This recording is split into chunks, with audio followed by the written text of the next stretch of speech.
The United Conservatives have already started attacking the NDP on their overt ties to big labour, and the apparent conflict of interest that surfaced during the NDP's recent consultations with the public over changes to Alberta's labour laws. Now, those recent changes to our existing labour code suddenly meant that Alberta workers had lost the right to a secret ballot. Now, that means they have no expectation of anonymity if they vote against their union, or against a strike, or against the certification of a union in their workplace. It swings the door wide open for a culture of intimidation, targeted thuggery, and workplace bullying. Now, I'm old enough to remember that the NDP were once advocates against bullying, but I guess times have changed. These recent findings have come to light in a newly released document package obtained through Freedom of Information by a group called Keep Alberta Working, which is a miracle in and of itself given Rachel Notley's stranglehold on the release of public information.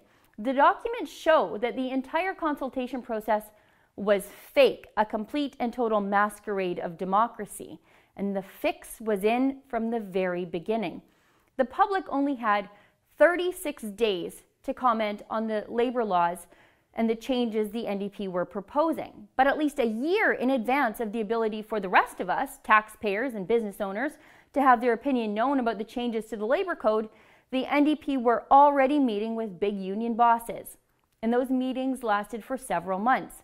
The meetings seem to have started, at least according to the emails, in June of 2016, 9 full months before business groups and the public were even allowed to be heard. And immediately after those meetings happened, Premier Rachel Notley herself released a list of must-do amendments to these laws. That list, though, of course, is redacted. Now, here's a list of some of the things Alberta's Union of Provincial Employees wanted. I found it in an email. They wanted automatic certification when a majority of workers support unionization. They wanted essential service legislation for public sector union workers.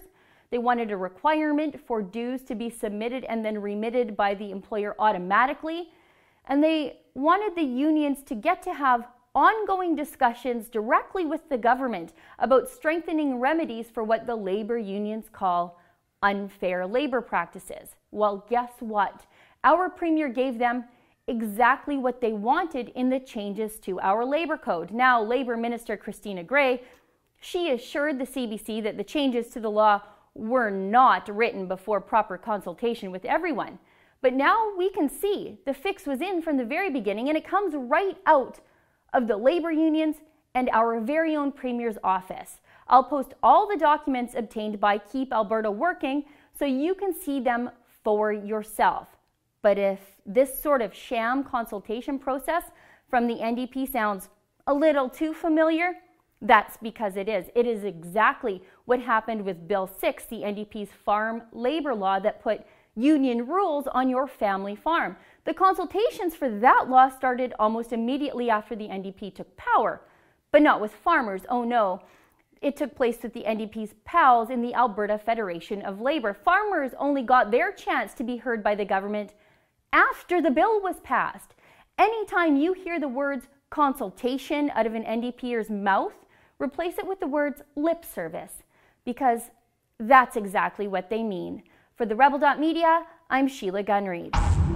Go to theycan'tstopus.com where you can learn about and even donate to our big plan to go around YouTube's impending censorship of us.